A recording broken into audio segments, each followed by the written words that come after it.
دیر آئے درست آئے ملکی سلامتی کے پیش نظر ہمارے ملک کی جو ہے سیکیورٹی کے پیش نظر ایک بڑا اہم فیصلہ کیا گیا ہے۔ آج کے ویلاگ میں اس بارے میں بات کریں گے۔ میں ہوں انجینئر دانیال محبوب اور آپ کو آج کے ویلاگ میں خوش آمدید کہتا ہوں۔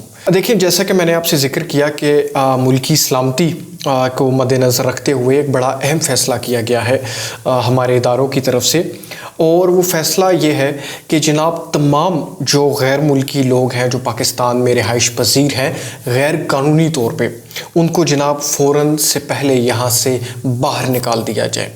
اب جناب بات یہ ہے کہ مسئلہ صرف یہ نہیں ہے کہ یہ آپ کے ملک میں جو غیر قانونی طور پہ کیوں رہ رہے ہیں، بات صرف اس چیز کی نہیں ہے۔ بات یہ ہے کہ ایک تو وہ غیر قانونی طور پر رہ بھی رہے ہیں آپ کے ملک میں، اور نمبر دو یہ کہ وہ جو کارروائیاں کر رہے ہیں ان کی وجہ سے آپ کے ملک کو جو نقصان ہو رہا ہے۔ سمجھ رہے ہیں میری بات؟ اب یہ جو غیر قانونی طور پہ افغان یہاں پہ رہ رہے ہیں پاکستان میں، آپ دیکھیں، آپ کراچی کی مثال لے لیں، آپ کو کتنے ان کے جو ہیں گینگز ملیں گے، کتنے ان کے گروہ آپ کو ملیں گے غیر قانونی طور پہ رہنے والے افغانوں کے، ٹھیک ہے، جو کہ آپ کو یہ ڈکیتی کے اغوا برائے تاوان، ڈکیتی کے دوران جناب قتل ان کے لیے معمولی سی بات ہے۔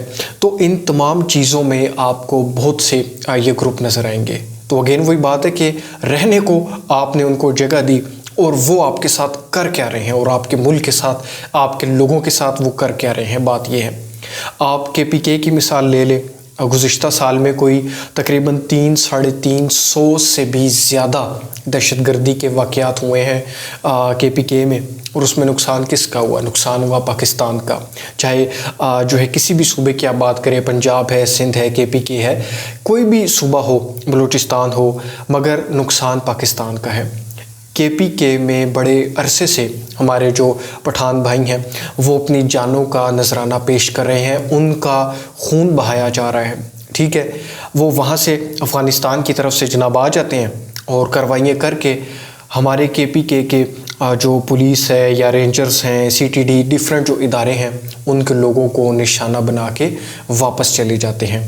اور بہت سی جو کارروائیاں ہیں دیکھیں، ان میں جو ہے یہ غیر قانونی طور پہ رہنے والے افغان، اور اس کے علاوہ افغانستان سے جو دہشت گرد آتے ہیں، تو ان کی وجہ سے بہت سی جو ہے وہ چیزیں، بہت سی چیزیں بھی، ایک چھوٹا لفظ ہے، سیدھی سی بات ہے کہ ہمارا خون بہہ رہا ہے پاکستان کا۔ اب یہ جو سٹیپ لیا جا رہا ہے، اس سٹیپ کو کافی پہلے لے جانا چاہیے تھا، ٹھیک ہے، ہمارے اداروں کی طرف سے، ہماری ریاست کی طرف سے، ٹھیک ہے۔ کتنا خون بہا KPK میں۔ کراچی کی آپ بات کریں تو کتنے کیسز ہیں۔ ابھی بھی ایک مولانا صاحب جو ہیں، ان کو جو ہے مزاحمت کے دوران، ڈکیتی میں مزاحمت کے دوران ان کا قتل ہوا، اور پہلے یہ چیز سامنے نہیں تھی، بعد میں پتہ چلا کہ وہ ڈکیتی کا مقدمہ تھا، مطلب ڈکیتی کا کیس تھا، اس میں مزاحمت پہ ان کو قتل کیا گیا۔ کراچی کی میں آپ کو بات بتا رہا ہوں، اور اس میں بھی یہ دیکھا گیا کہ جناب وہ جو گینگ ہے وہ غیر قانونی جو ہے افغان، ان کا گینگ ہے، اور وہ سینکڑوں وارداتوں میں آلریڈی ملوث پہلے سے بھی ہیں۔ تو دیکھیں کس قدر ہم جو ہے، ہمیں کیا کچھ جو ہے ان کی طرف سے نقصان پہنچایا جا رہا ہے۔ اب آپ اس کا اندازہ کریں، ٹھیک ہے۔ تو ان کو غیر قانونی طور پہ رہنے والوں کو یہاں سے باہر نکالنے کا سٹیپ بہت پہلے جو ہے لے لینا چاہیے تھا۔ بہرحال کیا کہہ سکتے ہیں، اب بات یہ ہے کہ ان کو جو یہاں پہ رہ رہے ہیں ان کو جناب الٹیمیٹم دیا گیا ہے 1 نومبر کا۔ 1 نومبر تک ان کے پاس ٹائم ہے، جو کچھ پاکستان میں ہے جناب اس کو بیچو، اثاثے ہیں جو آپ کی ریئل اسٹیٹ سے ہے یا گاڑی ہے، وٹ ایور جو بھی ہے، اس کو بیچو اور واپس جاؤ افغانستان میں، یا جہاں بھی جاؤ یہاں سے نکل جاؤ، ٹھیک ہے۔ 1 نومبر تک کا یہ ٹائم ہے۔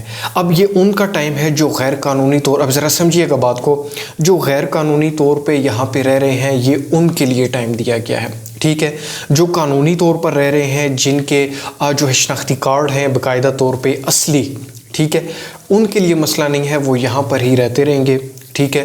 اور جو اگر کسی غلط ایکٹیویٹی میں نہیں ہے تو وہ ہمارے بھائی ہیں، ایسی کوئی بات نہیں ہے، تو ان کے لیے مسئلہ نہیں ہے، وہ ادھر ہی رہیں گے، ان کی جائیدادیں بھی یہاں پر رہیں گی، جیسے وہ پہلے اپنی زندگی گزار رہے ہیں اسی طرح ان کا معاملہ چلتا رہے گا۔ بات ان کی نہیں ہے، بات ان کی ہے جو غیر قانونی طور پر رہ رہے ہیں، جن کے پاس ID کارڈ ہے ہی نہیں یا پھر جعلی ID کارڈ ہیں۔ ٹھیک ہو گیا. ان کے لیے یہ جو ہے الٹیمیٹم ہے 1 نومبر کا. اچھا اب اس میں مزید ایک چیز ذرا سمجھ لیجئے. اگر تو نمبر 2 یہ کہ اگر تو وہ جو پراپرٹی ہے وہ غیر قانونی ہے، پھر تو آپ کا 1 نومبر، پھر تو وہ 1 نومبر کو بھی آپ چھوڑیں، پھر تو سیدھی وہ جو پراپرٹی ہے وہ ضبط ہو جائے گی حکومت کی طرف سے. اگر تو لوگ غیر قانونی طور پہ ہیں، جائیداد ٹھیک بنائی ہے، تو پھر 1 نومبر سے پہلے اس کو بیچ سکتے ہیں. اگر خود بھی غیر قانونی ہے اور جائیداد بھی غیر قانونی ہے تو پھر وہ ابھی سے ضبط ہو جائے گی. پھر 1 نومبر کا ان کے لیے پھر 1 نومبر کی کوئی بات نہیں ہے. تو یہ ان کے پاس ٹائم ہے، بیچو، یہاں سے معاملات اپنے کلیئر کرو، جہاں بھی جانا ہے وہاں پر جاؤ. اب اس کے لیے اب یہ اس کی شروعات کیسے ہوئی کہ ایک بہت بڑا جو ہے اجلاس ہوا.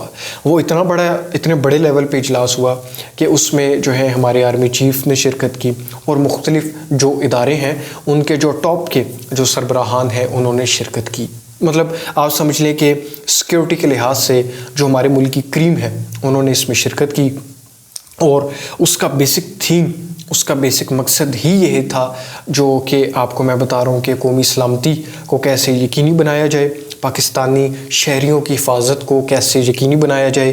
اور جو مین اس میں جو ان کا ایک وہ تھا کہ اب کرنا کیا ہے، اس میں صرف یہی بات ہے کہ جناب سب سے پہلے ان غیر ملکی جو غیر قانونی طور پہ رہ رہے ہیں پاکستان میں، ان کو یہاں سے باہر نکالا جائے جتنا جلد ہو سکے. اور تبھی آپ نے دیکھا کہ کوئی 2 مہینے 3 مہینے کوئی لمبی چوڑی بات نہیں ہے جناب. جسٹ 1 نومبر تک کا ٹائم ہے. بیچو، بکتی ہے چیز بیچو، جاؤ، نہیں بکتی چھوڑو، مگر یہاں سے واپس جانا ہے. یہ ڈیڈ لائن ہے 1 نومبر کی. اب اس اجلاس میں جو ہے اسی بات پہ زور دیا گیا. مگر ایک چیز میں آپ کو بتاؤں کہ ایک فورس بنائی گئی. اب یہ تمام جو ورکنگ ہے اس میں آلریڈی ہمارے جو مختلف شعبوں سے تعلق ہے لوگوں کا، جو ہمارے ادارے ہیں، پولیس ہے، CTD ہے، ڈیفرنٹ جو ہمارے سیکیورٹی کے مختلف ہیں، تو سب اپنی اپنی جگہ پہ اپنی رسپانسبلٹیز کو ادا کر رہے ہیں. اس بات میں تو کوئی شک نہیں ہے. مگر بات یہ ہے کہ خاص طور پہ یہ جو ٹاسک ہے، یہ جو مقصد ہے کہ جناب ان غیر قانونی طور پہ رہنے والوں کو، ان کو جو باہر نکالنا ہے، ان کو جو چیک کرنا ہے کہ جناب کس کا ID کارڈ، اب ID کارڈ وہ دکھا دے ID کارڈ ہی جعلی ہو، کیا فائدہ اس کا. اور ان کی جائیدادیں کون سی ہیں، کس کی صحیح ہے، کس کی غلط جائیداد ہے، غیر قانونی ہے، کون سی کس کی قانونی ہے. یہ تمام ورکنگ کے لیے ایک علیحدہ سے فورس بنائی گئی ہے. اس فورس کا نام ہے ٹاسک فورس. ٹھیک ہے، اس کا نام ہی یہ ہے ٹاسک فورس. اور اس فورس کا یہ جو بنائی گئی ہے اس کا یہ کام ہے کہ جناب دیکھا جائے کہ کون سے لوگ غیر قانونی طور پہ رہ رہے ہیں، یہ جو غیر ملکی ہیں، کون سے جو ہیں وہ باقاعدہ طور پہ یہاں جو ہے وہ قانونی طور پہ رہ رہے ہیں، جن کا ایشو نہیں ہے، مسئلہ نہیں ہے، کسی واردات میں وہ ملوث نہیں ہے. اس کے بعد ان کی جائیدادوں کی جانچ پڑتال کی جائے کہ کس کی جائیدادیں غیر قانونی ہے، 2 نمبر طریقے سے بنائی گئی ہیں، ان کو ضبط کیا جائے. اور جس کی جائیداد جو ہے پراپر طریقے سے 1 نمبر طریقے سے بنائی ہوئی ہے اس کو 1 نومبر تک کا ٹائم دے دیا جائے. ٹھیک ہو گیا. تو یہ تمام ورکنگ، اب یہ جو فورس بنائی گئی ہے اس فورس میں نئے لوگ کوئی شامل، یہ فورس تو نہیں ہے مگر اس فورس میں کوئی نئے لوگ شامل نہیں کیے گئے کیونکہ بڑی ذمہ داری کا کام ہے. تو اس میں اب نئے لوگوں سے جو ہے وہ کام کو بگاڑنا نہیں ہے، کام پراپر طریقے سے کرنا ہے. تو کہنے کا مقصد یہ ہے کہ یہ فورس تو نئی ہے مگر اس میں جو شامل لوگ ہیں جو اپنی سروسز پیش کریں گے اس میں اللہ خیر کرے گا. تو یہ تمام لوگ وہ ہیں جو already police, intelligence, rangers, different شعبوں میں آلریڈی اپنی جو خدمات پیش کر رہے ہیں. ان لوگوں سے ہی یہ ایک فورس نئی بنائی گئی ہے، مطلب لوگ پرانے اور فورس نئی. اور اس کا یہ کام ہے جو یہ بخوبی انجام دے گی انشاءاللہ تعالی. اللہ پاک ہمارے یہ جو بھائی ہیں تمام فورسز میں، اللہ پاک ان کی جو ہے لمبی زندگی کرے، صحت دے، اور جو اپنی جانوں کا نذرانہ پیش کرتے ہیں اللہ پاک انہیں، ان شہیدوں کو جنت میں اعلیٰ سے اعلیٰ مقام عطا فرمائے. ہماری دعا ہے کیونکہ ان کا خون، وہ اپنا خون ہمارے لیے، آپ کے لیے پیش کرتے ہیں. ان کا ہمارے اوپر احسان ہوتا ہے، اپنی زمین کے اوپر، اپنی مٹی کے اوپر. بہت شکریہ آپ کا ویڈیو دیکھنے کا. میں ہوں انجینئر دانیال محبوب. چینل کو کائنڈلی ضرور سبسکرائب کر لیجیے گا جانے سے پہلے. اگلی ویڈیو تک کے لیے اپنا بہت سا خیال رکھیں، مجھے بھی دعاؤں میں یاد رکھیں. اللہ حافظ.